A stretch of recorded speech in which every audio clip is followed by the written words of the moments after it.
Beatlemania hits the United States. With sex, drugs, and rock and roll, the 60s shake American values. The work ethic, military duty, even family life are under attack. The Cold War continues, but for a generation, it's time to make love, not war.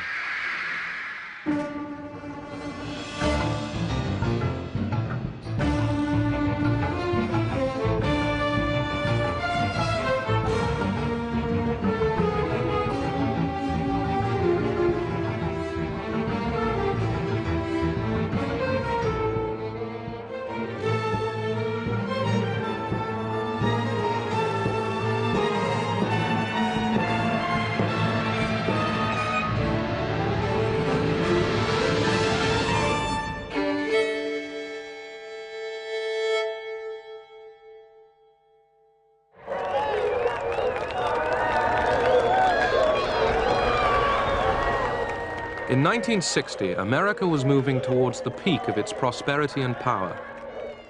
The Democrats' choice to run for president was young Jack Kennedy, good-looking son of an Irish-American multimillionaire. The Kennedy family, but Jack in particular and Jackie especially as well, just seemed to be the natural fulfillment of the American political process. They seemed to be the best that the process could bring forward and represented a new and glittering age.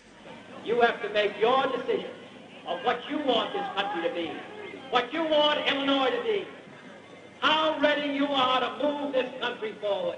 That is the question which separates Mr. Nixon and myself. Kennedy brought in a sense of excitement and youth after the kind of the sleepy Eisenhower years, and almost seemed to symbolize this, you know, youth passion. The Republican Party choice, Vice President Richard Nixon, shared Kennedy's patriotic anti-communist fervor, but he had not been groomed for television. The whole business of presenting visuals became very, very important. The Kennedy family put up hundreds of thousands of dollars, equipped a bus. It had film crews aboard, and they would go wherever John Kennedy was appearing and film him. And then those films became a part of his advertising on television. It was the first time that had really been done in an effective and organized way. Kennedy had attacked Eisenhower's conduct of the Cold War. To America and the world, he proclaimed, Let every nation know, whether it wishes us well or ill, that we shall pay any price, bear any burden, meet any hardship, support any friend, oppose any foe, to assure the survival and the success of liberty.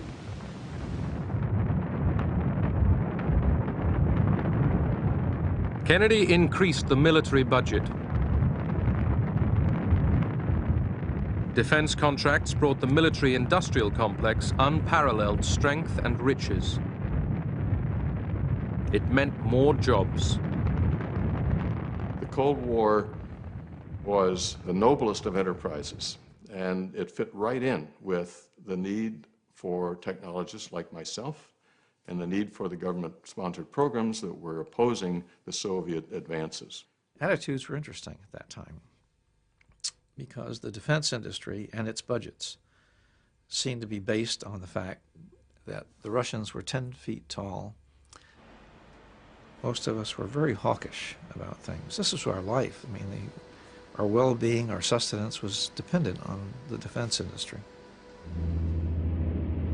America was booming. The state of California, where much of the aerospace industry was based, became the 6th largest economy in the world. The big thing in those days was get into missiles, get into spacecraft, get into satellites. Big things are happening, and they're all happening out in California. Friends of ours were going to California because Hughes, we understand, was building up Electronics Place, and Disneyland was hiring, and work was bad in Chicago in 56, 57, so we decided to move out here. Roll out those lazy, hazy, crazy days of summer, those days of soda and pretzels and beer. Roll out those lazy, hazy, crazy days of summer. You'll wish that summer could always be here. Roll out those lazy, hazy, crazy days of summer, those days of soda. Post-war settlers in California left behind the decaying cities of the East. They found suburban life in the sun affordable, idyllic. We would hang around the sales office until we saw the new plot map go up, and then we picked out the lot that we wanted. And talking with the sales agent, he told us that Sunday morning we're going to open this tract for buyers. And we said, what time are you opening Sunday morning? He told us. We went to church early that day. By 8 o'clock, whenever he opened his doors, we were first in line. And for $200 cash check written, why we were in the place. We paid $10,999, which you tell somebody back in Chicago and they think it was you were buying a barn, you know. And it was nice. It was 3 bedrooms, 1 bath, and we increased. We put a block wall fence. We put a patio out there, and we put in the corner of our backyard, we put like the desert, we put a little cactus and stuff so we remind we're living in California.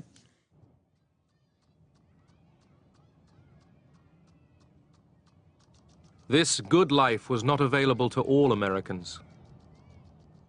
The question came up about selling these homes to members of minorities, ethnic minorities, blacks specifically. We were assured that we did not have to worry about anything of the sort happening, that the tract simply was not selling to blacks.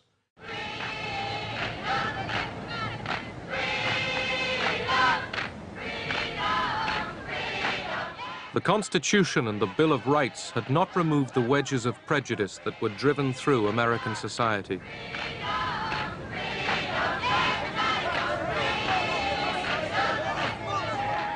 Black Americans, too, wanted freedom. Where Kennedy meant freedom from communism, they meant freedom from hunger, from fear, from humiliation. We looked at racism by degree, you know. So if you lived in St. Louis, you say, well, it could have been worse. You could be in Mississippi. You know, if you lived in Mississippi, you say, well, we lucky they didn't kill us all. That type of piece. And so consequently, and if a black person rose up and fought back, they say he crazy nigga. Even black folks say he crazy. Now somebody had to say, hey, it's all right when something is wrong to say it's wrong. And in a democracy, if something's wrong and you say it's wrong, you can gather to petition your government to tell them it's wrong. And you know what? If you do, they might do something about it. That's essentially what the civil rights movement was about. You better keep your eyes on that prize. Hold on. In many southern states, laws prevented blacks and whites traveling together, eating together, even going to the same school. So keep your eyes on that prize.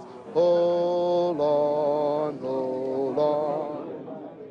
Black Americans were denied jobs and the right to vote. Civil rights activists demonstrating against unjust laws were careful not to provoke the police by any display of aggression. They were beaten just the same.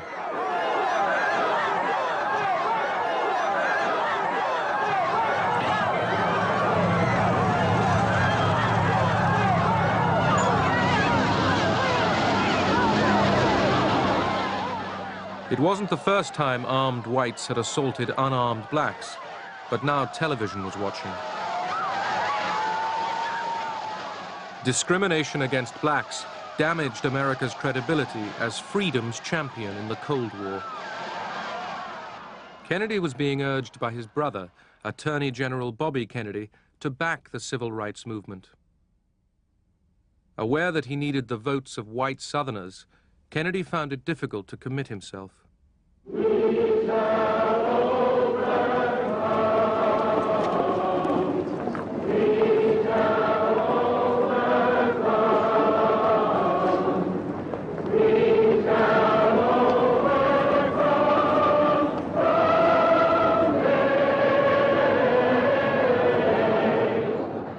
August 28, 1963, a civil rights rally at the Lincoln Memorial in Washington urged the White House to ban racist laws and give black Americans equal job opportunities.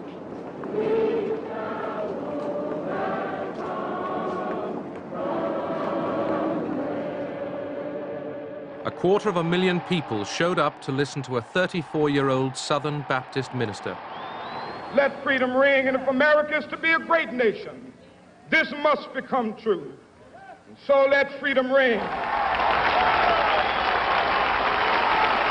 When we let it ring from every village and every hamlet, from every state and every city, we will be able to speed up that day when all of God's children, black men and white men, Jews and Gentiles, Protestants and Catholics, will be able to join hands and sing in the words of the old Negro spiritual, free at last, thank God Almighty, we are free at last. I never heard King say one thing when that camera was on about white folks, and another thing when it was off. He never called them honkies, he never called them rednecks. He always had the same love. Now I'm talking about when just he and I in a room talking, I'm cussing and calling him everything I can think of and blah, blah, blah. And he never left that spirit of love. Governor, thank you very much. And don't get hurt yourself. Don't get run over, see? Thank you very much, Governor. George Wallace, Democratic governor of Alabama, saw the growing civil rights movement as part of a communist conspiracy. The Communist Party USA has been alert to capitalize on every possible issue or event which could be used to exploit the American Negro in furtherance of party aims. In its efforts to influence the American Negro, the party attempts to infiltrate the legitimate Negro organizations for the purpose of stirring up racial prejudices and hatred. In this way, the party strikes a blow at our democratic form of government by attempting to influence public opinion throughout the world against the United States. In the name of national security, Attorney General Robert Kennedy gave the FBI permission to tap the telephones of Martin Luther King and his colleagues. J. Edgar Hoover, chief of the FBI, was convinced that the civil rights movement had been infiltrated by communists. Hoover hated King. Hoover is close enough to the South to be in the Southern culture. And in that society, there was a real sense of belief, a religious belief, a political belief that there was no such thing as equality between blacks and whites. Hoover had coverage by agents listening to the wiretap 24 hours a day. We had scuttlebutt and rumor and about his personal life. We didn't have facts to show that King was a communist. In the build-up to the 1964 election campaign, President Kennedy took his wife on a ceremonial visit to Dallas. There, he met his death.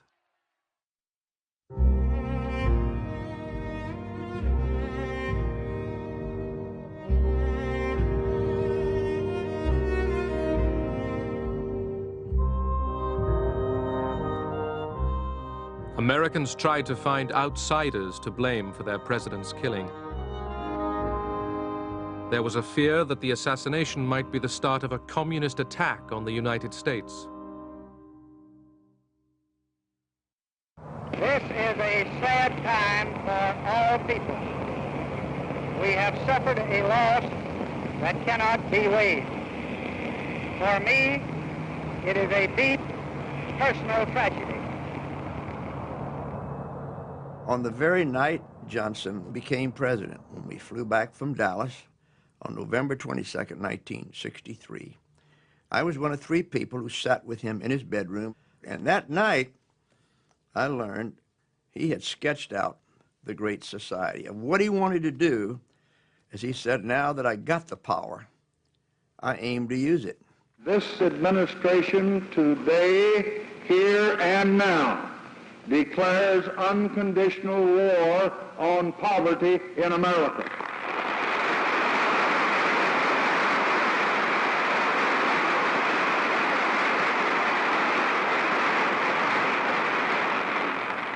And I urge this Congress and all Americans to join with me in that effort. In one of the richest countries in the world, millions of people were living in poverty, without decent housing, without health care, without education.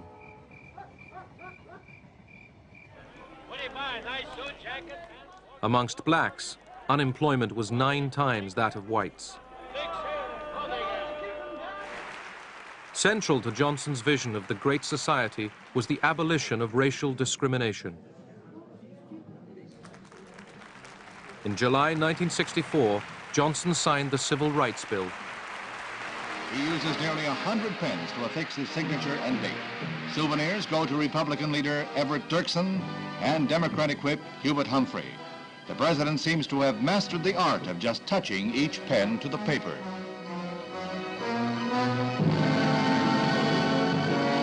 Integration leader Martin Luther King receives his pen, a gift he said he would cherish.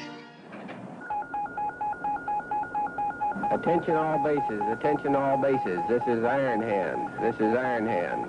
This is a SAC alert. The Cold War military buildup continued. The United States remained on high alert against a Soviet nuclear attack. It prepared to counterattack on an unimaginable scale.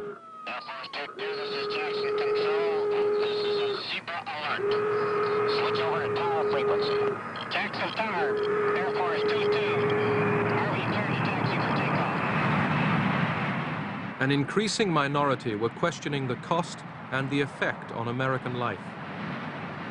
They had deprived of billions and billions and billions and trillions of dollars of investment, trillions of dollars of war materials, secrecy, perquisites, pride, an incredible conspiracy of silence surrounding what was supposed to be a democratic nation. The defense industry was a generous employer. The Pentagon presented the military machine as the defender of the American dream. The day begins and gives new meaning to the words of Walt Whitman. Everything comes out of the people, everyday people. The people as you find them, and leave them. People. People. Just people. Life in this neighborhood was very, very good indeed. We all had jobs. We knew we were going to keep them. We all owned our homes. We were all white, middle class, approaching middle age. The children were very much the same size and shape. 4th of July, all the moms made their potato salads and their cold cuts. It was all out there in the middle of the cul-de-sac on picnic tables. We blocked off the end of the cul-de-sac. There was no traffic. The kids would play, and they'd have their streamers and their tricycles, you know, all decorated, and we would have a fine, fine time on the 4th of July. Throughout 1964, Johnson was on the campaign trail to get himself elected president and to build the Great Society.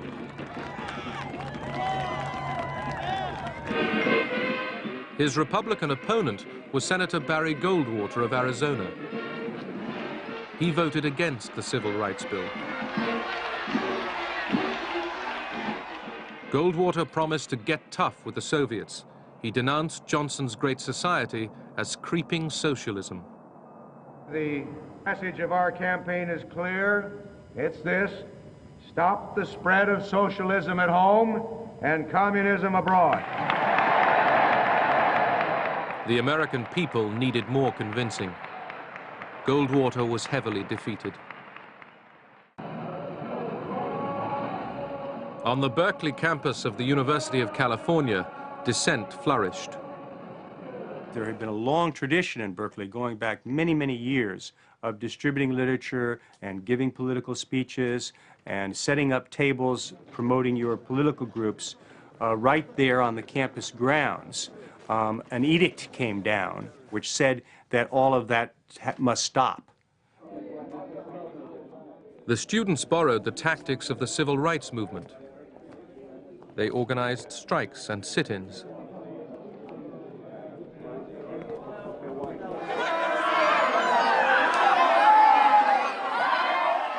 In the confrontation with the students, the police became increasingly heavy-handed.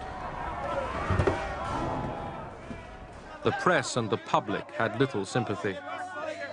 Some of the press said that 49% of us were communists, and so you saw people wearing buttons saying, I'm part of the 49%, which was a big deal. You see, this is a very important turning point because I was terrified of being called a communist. Absolutely terrified. I was going to be a public school teacher. This could end my career. To put that button on, to sing songs that we made up, like there are 5,000 students in the plaza. The microphone's loud, it's drawing a crowd. I'm sure that the rules say it's just not allowed. But to sing that, it would stick in my throat because it was terrifying to be thought of as a communist.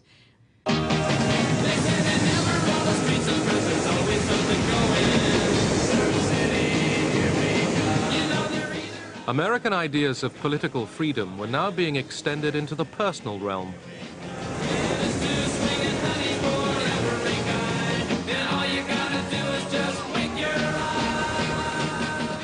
The pursuit of happiness seemed incomplete without the exercise of sexual freedoms. The free enterprise system richly rewarded the adroit merchandising of sexual fantasy. Good evening. My name is Vera. Good evening. And I'm going to be your bunny tonight. Philosophy that I've always, that I grew up with and that I espoused in the editorial series was really personal freedom, political freedom, economic freedom, with the emphasis on the personal.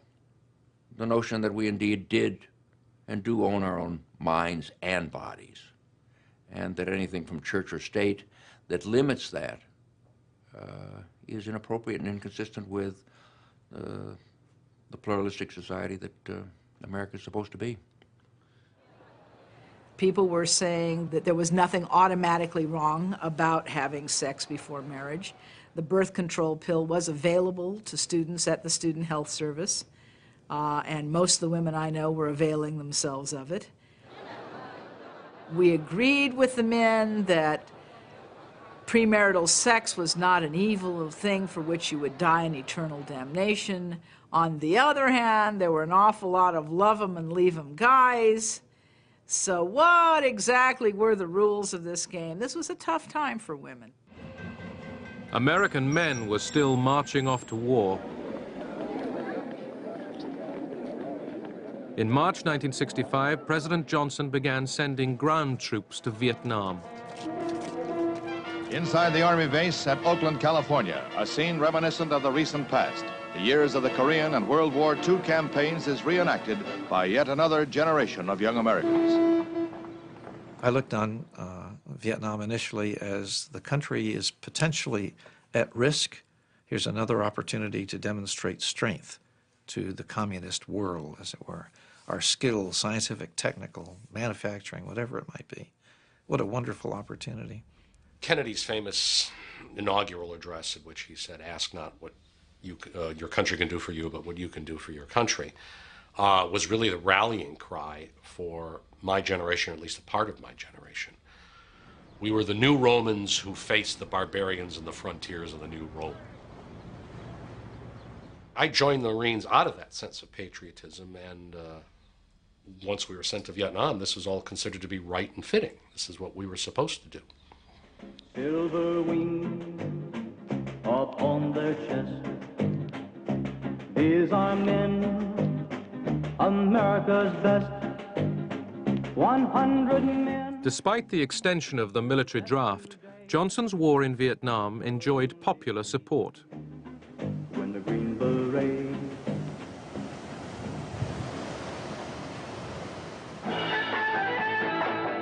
While some young Americans went off to war in Vietnam, others were seeking thrills of a different kind. They rejected American materialism, not for communism, but for love, peace, and rock and roll.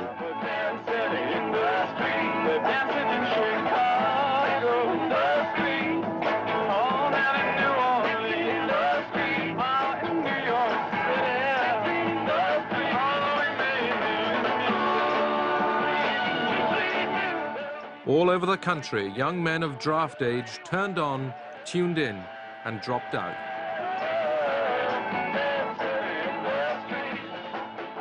It was fun to make people say, "Oh, look at the freaks," or "Isn't a girl or a boy?" or things like that. Unless it was someplace where people were really hostile and wanted to beat you up, it was kind of fun. I to this day think that it's young people's job to horrify older people. I think first reaction of most of us who were veterans, who were working hard and trying to raise a family, suddenly confronted with a generation that seemed not to give a damn. They wore beads and earrings, and they smoked marijuana, which was a thing to do, and they spoke a different language.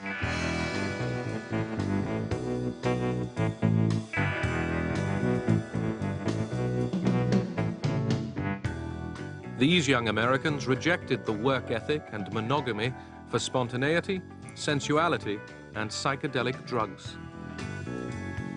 There was the cosmic consciousness, there was being God, there was understanding it all now, and I became, in short order, pretty impatient with the rest of the world. They're still having wars, they're doing stupid things. Mostly, the flower children did their own thing. The police, obliged to play the heavy father, were often totally at a loss. I really did think the revolution was going to happen. Not necessarily guns and blood. If pressed, I might have had a hard time saying just what I thought was going to happen. The one thing I was fond of saying was there are more of us being born and more of them dying all the time. And I really thought that all we had to do was show them. And once people realized, oh yeah, this is a better way to live, love is much better than war. The vast majority of Americans spurned youth counterculture. Hollywood film star Ronald Reagan was out to become Republican governor of California. Feels very good. Reagan urged a massive effort to win the war in Vietnam. I have always felt that we should be making an all-out effort to win. Does that imply you don't think the government is? Well, I think for quite some time, and I still believe, I have agreed with those military men and those who have suggested that perhaps more of a blockade with regard to North Vietnam, the blocking of the harbor and so forth to stop the shipments of munitions in, as well as trying to intercept them on their way south, would be more effective. More bombing? Yes. But protest against the war was growing. There were marches and draft card burnings. The war, these Americans argued, was immoral and unjust. It felt like we were walking around in a large mass hallucination, sustained by all the politicians, but particularly Lyndon Johnson and later by Nixon extremely, based on lies and secrecy, sustained by the media, who were not able to, who couldn't conceive that the whole structure of the United States mentality could be so wrong and so disastrous and so earth-destroying. I had the opportunity to travel to Vietnam and see firsthand some of the things that were going on, and I studied and read quite a bit about it. I became quite convinced that there just was no basis to be there, and that in time that we could bring the whole country, you know, to that point of view. At the Oakland Draft Induction Center, Berkeley students organized a blockade, trying to prevent conscripts registering for military service. The army was forced to bus the conscripts in behind a massive police cordon.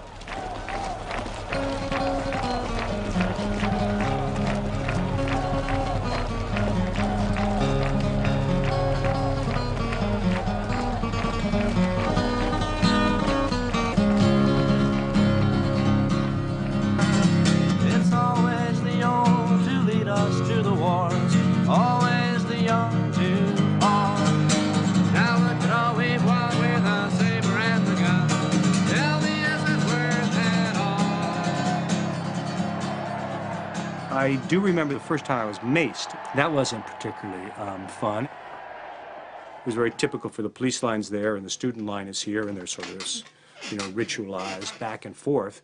Well, we're going through this ritualized back and forth, and this guy takes out this can and sprays it in your face, and you're blinded. You know, you feel blinded. You're temporarily blinded, and you don't know what the hell. And of course, it never happened before, so if you're temporarily blinded, you don't know. It doesn't come with the word temporary in front of it. You don't know what the hell's happened. Call it peace or call it treason, call it love or call it reason, but I ain't marching anymore. I ain't marching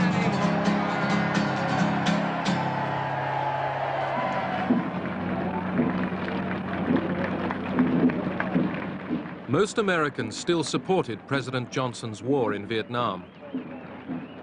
Some saw the anti-war protesters as little more than traitors.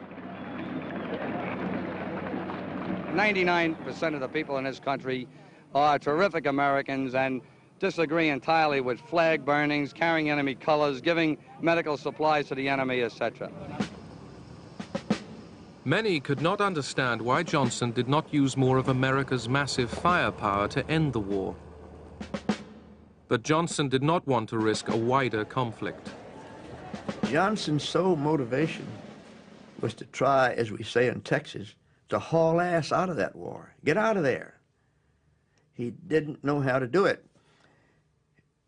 He could not just unilaterally retreat and take the soldiers out. Then every right-wing enemy would have said, you coward, you poltroon, you disgrace the American nation, and you instead spat on its flag because you put your tail between your legs, and you ran. Johnson's war dragged on. By the end of 1967, there were 500,000 American soldiers in Vietnam.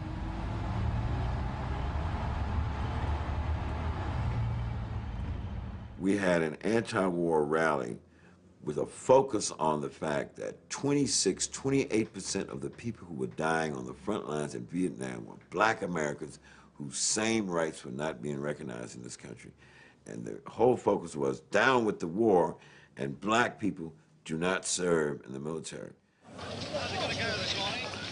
Millions took notice when heavyweight boxing champion Muhammad Ali defied the draft. He declared his allegiance to a non-American cause, Islam. Shortly put, are the black Muslims taking you for a ride? I said not black Muslims, Muslims. I beg your pardon, are the Muslims taking you for a ride? No, the white people have been taking us for a ride for the past 400 years in America.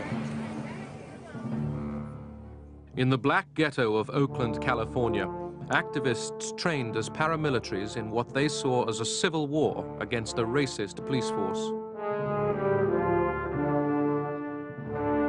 Led by Huey Newton, they called themselves the Black Panthers. Where the peaceniks offered flowers, the Panthers pointed guns. We took our guns with us to let the police know that we have an equalizer, and we're going to exercise, as Huey used to say, this constitutional right to observe you whether you like it or not. That's what Huey says, right on, Huey. That's what we're doing. But the police at one point says, you have no right to observe me. Huey says, no, California State Supreme Court ruling states that every citizen has the right to stand and observe a police officer carrying out his duty as long as they stand a reasonable distance away. A reasonable distance, that particular ruling was constituted as 8 to 10 feet. I'm standing approximately 20 feet from you, and I'll observe you whether you like it or not. Now, you have to imagine 30 or 40 black folks standing by listening to this stuff. And some woman said, well, go ahead on and tell it, brother. I mean, that's capturing the imagination, the feelings, the emotion. Some other black say, man, he scratched his head. What kind of Negroes is these? America's black ghettos were now war zones. In the summer of 1967, there were riots in Newark and Detroit. In Detroit, the police asked for a war budget of $9 million to buy military equipment. For too many Americans, Johnson's Great Society was a sham.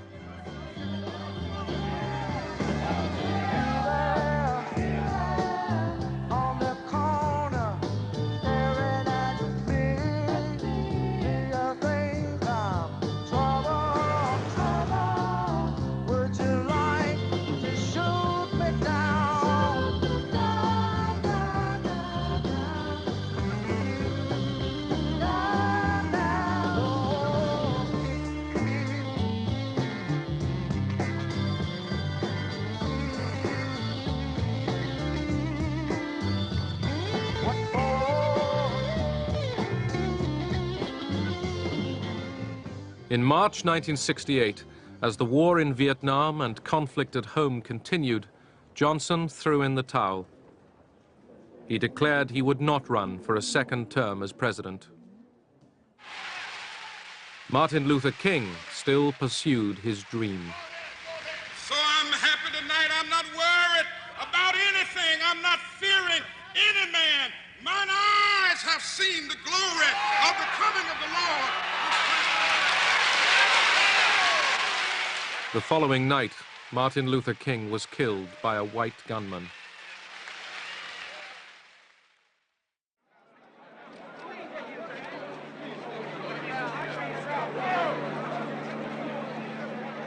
Behind the mule wagon carrying King's coffin was a bare-headed Bobby Kennedy.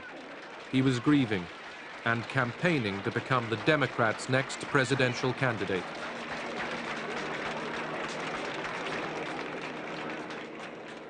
The country wants to move in a different direction. We want to deal with our own problems within our own country, and we want peace in Vietnam. Bobby Kennedy won the California primary. His rival, fellow Democrat Eugene McCarthy, was also for peace. McCarthy supporters watching television saw another Kennedy killed by an assassin's bullet.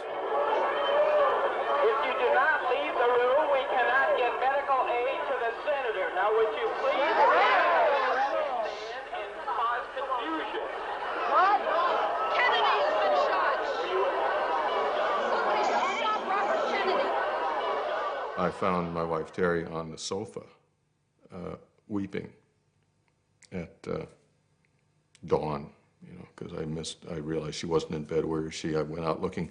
She's on the sofa, she's weeping. And of course the news is still rolling, you know, and the playbacks of the assassination, and I just could not come to grips with that one. I thought this proves it, you know, that their good men are being sent to slaughter.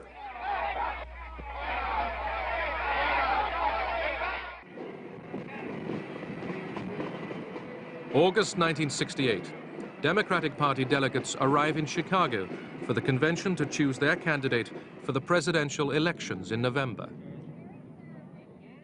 The burning issue was the war in Vietnam. Vice President Hubert Humphrey was confident he would win the nomination. He supported Johnson's dream of a great society and, in public, the war in Vietnam.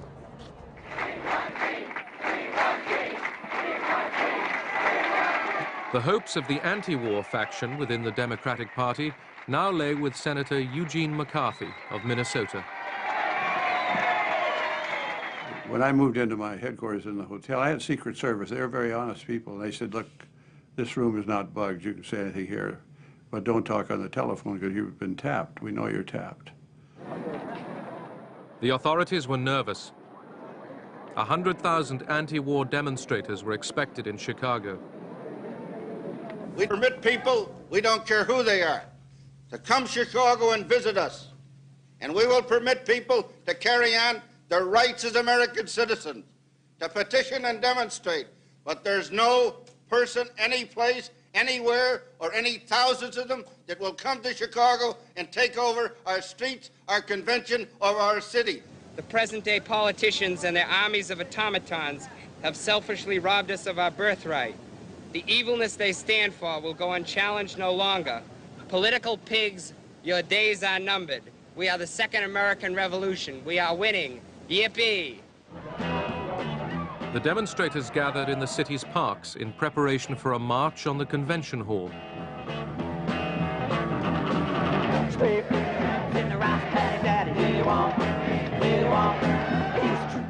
Mayor Daley had no intention of allowing them to march anywhere and wanted them out of the parks. They wanted a focal point, and a focal point would be the park. Daley said, you can't sleep in a park. They said, we're going to sleep in a park. That was their main focus, because they knew there'd be a confrontation. Was out of order. That's what caused it. Inside the convention, Daley prevented McCarthy delegates debating the war on primetime TV. I'm pretty upset because Of the Democratic Party, and let them conduct themselves accordingly or clear the gallery. Will the convention be, will the sergeant at arms enforce order in the convention? On the day the Democratic Party was due to nominate its presidential candidate, anti-war protesters battled it out with police.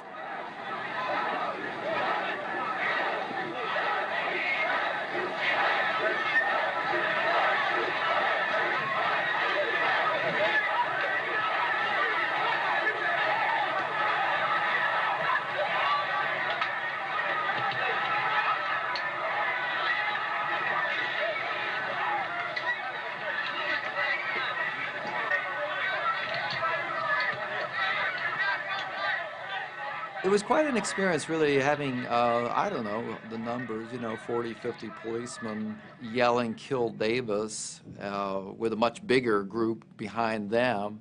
And the first hit was to the head and drove me to the ground. And then it was just being beaten on the back, over and over again. It was, I would say, probably the only time in my life where I really thought I might not make this.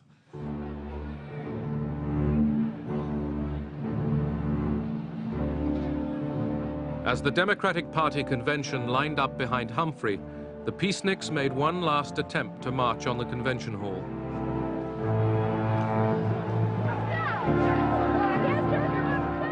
The police were waiting for them, and for anyone else who stayed in the street.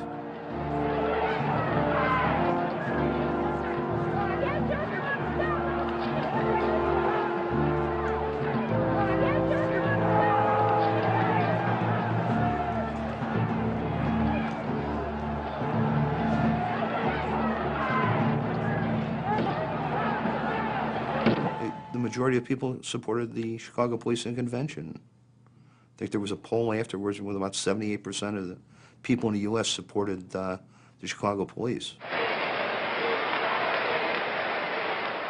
At the convention, McCarthy supporters were overwhelmed. Vice President Hubert Humphrey became the Democrats' candidate for the presidential elections in November.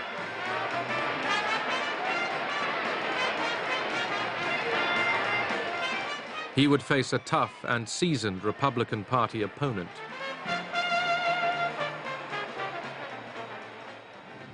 When the strongest nation in the world can be tied down for 4 years in a war in Vietnam with no end in sight, when the richest nation in the world can't manage its own economy, when the nation with the greatest tradition of the rule of law is plagued by unprecedented lawlessness, when a nation has been known for a century for equality of opportunity is torn by unprecedented racial violence, and when the President of the United States cannot travel abroad or to any major city at home without fear of a hostile demonstration, then it's time for new leadership for the United States of America. He was saying, I'm tougher, I'm smarter, I understand the world better.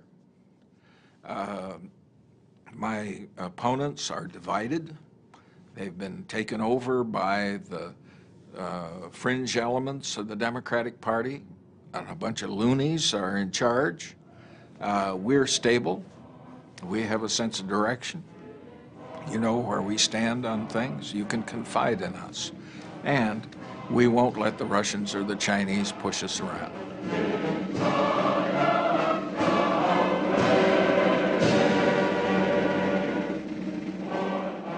Richard Nixon's victory was wafer thin, less than 1% of the vote.